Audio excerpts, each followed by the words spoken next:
What's up, guys? Jez here, WhiskefyTV, and y'all know what time it is. It is episode 37 of WhiskefyTV, and I have a bottle of Wild Turkey Forgiven. Now, I did the post on the weekend about how my burger post and this bottle was in the background, so anyone that guessed it, congratulations. Obviously, it was super obvious, but I really want to go through this one because it's one of those really cool bottles. Cool story if you buy the marketing hype, well, you know, but I'll go through that in a second. Now, kick it off.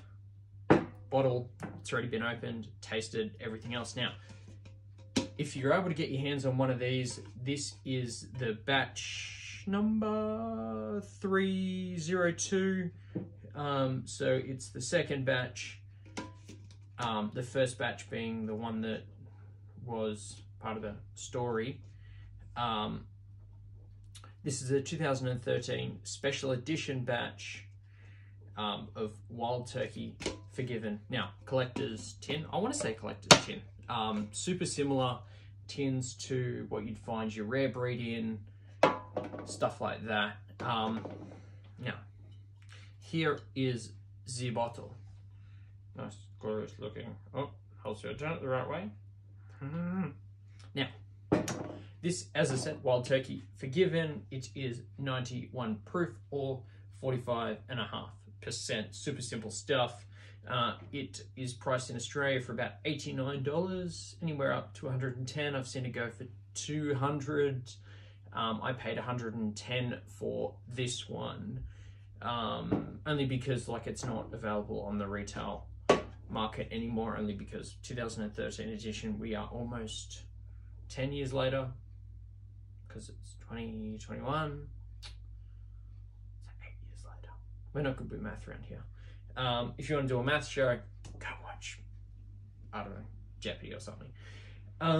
Cask is American oak, number 4 alligator jar, and the age statement is, because age statement and Mashbill kind of interline together, it runs a 78% 6-year bourbon and a 22% 4-year rye.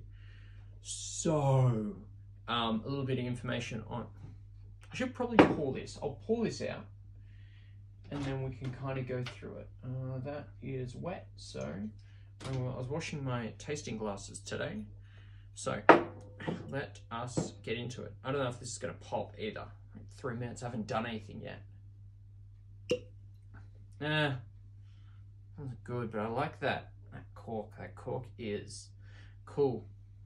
It's got a jiggy jerky on top as well. Now, I don't need a big pour. It's really just for me to enjoy it while I walk you guys through this. So, good stuff. I'll leave that there. So, let's see how it aerates in this glass. Oh, that comes out so much better. Oh, back end stuff, don't mind me. So yeah, if you guys aren't familiar with the Wild Turkey Forgiven story, I'll give you guys a brief rundown. So, I've got the whole thing in here, but I'll try and summarize it as best I can. So, the story goes, there was a member of the distillery crew. She mistakenly poured gallons of Wild Turkey's 4-year rye into a 6-year bourbon tank, obviously contaminating both the bourbon and the rye, because obviously that bourbon was about to, I assume it was going to get bottled. She was temporarily suspended for 2 days, but once the legend Eddie Russell tried the mistake, oh, sorry, I put down accidental blend, super creative. He was intrigued by it, hence the name Forgiven. Hopefully that's up the right way, it looks much cooler. Oh, no, got to turn it the right, perfect. So So yeah, I guess that's the marketing story for it. Whether it's true or not, who knows? There was like plenty of news articles around it. So I kind of want to hook in as well, but there's a little bit more information. These weren't actually selling that well in the US. So Australia decided to take on, I think it was 5,000 cases or something I was reading online. Whether it's true or not, I don't know. And then it just sold really well over here. America can't, I don't know if they couldn't get as much after they obviously moved like supply to Australia, because obviously they wanted to get back into it. But yeah, now the American collectors are chasing this stuff, and we have bottles floating around here and there. I picked this up a few months ago, but I'm only able to really just taste it now because they've just been backlogged. So I'll just run you guys through these tasting notes that I did earlier. And we're still recording, so that's good.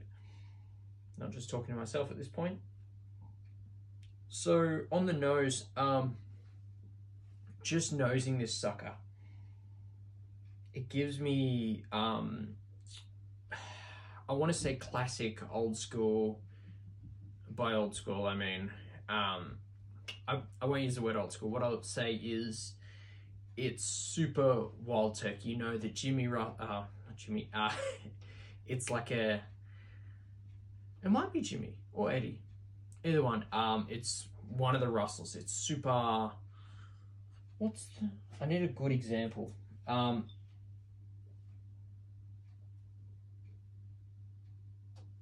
okay, cool. I was going to say it's like Russell's Reserve. So I got a bottle of 10-year Russell's Reserve here. That is a good comparison for this. Just nosing that sucker, and it just brings back like just drinking 10-year Russell's Reserve. That's what I kind of get on the nose. I won't say cherry bomb, because this doesn't really give off much of a cherry bomb vibe. I don't even really get many darker fruits, but it is still more vanilla, like this apple fruitiness. There's a little bit of orange zest, not orange zest, citrus orange in there.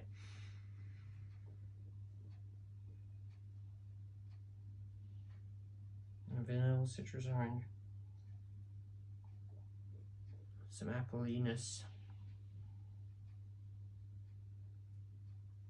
Obviously, you just got that little bit of spice there. But I'll go in for a taste.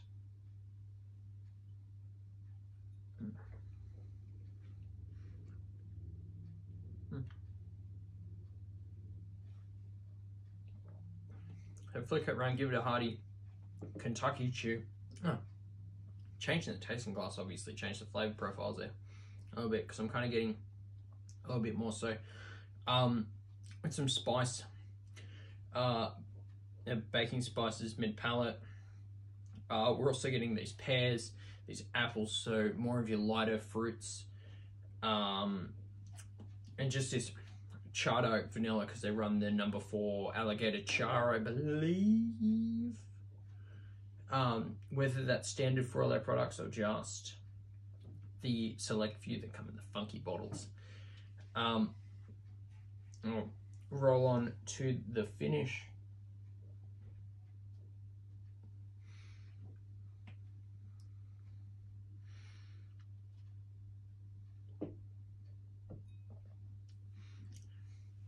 So it's got this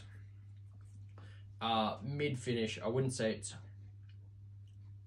super short, because obviously that rye percentage there kind of lingers a little bit. The viscosity isn't there, it's more watery, obviously, which is disappointing. I was kind of hoping for like a oilier texture and then kind of hanging onto the palate a little bit more, but then you've still got your vanilla and your spices that are just kind of rolling as you finish it out. Now onto the biber. Actually, I'm probably just going to finish this drop. No, actually I'm going to save it for my EP, because she'll be mad. Now let's play with the bottle. Now onto the by-bar pass method of working out whether this one is worth my recommendation. Now, this is iconic wild turkey juice, only because, well, A, tastes like it, and B, there was obviously limited batches. I believe they only did 2 or 3 batches at absolute most. So it's a cool piece just for the bar. Unless you drink it all, then fill it with tea. And it's just got these lighter fruit salady flavors coming through as well. So making it, I guess, a more enjoyable drop. If you like that kind of thing, I'm going to put it down as a buy, only because wild turkey is huge in Australia, and to have one of these as part of my little collection, be it whether I finish the bottle, fill it with tea, or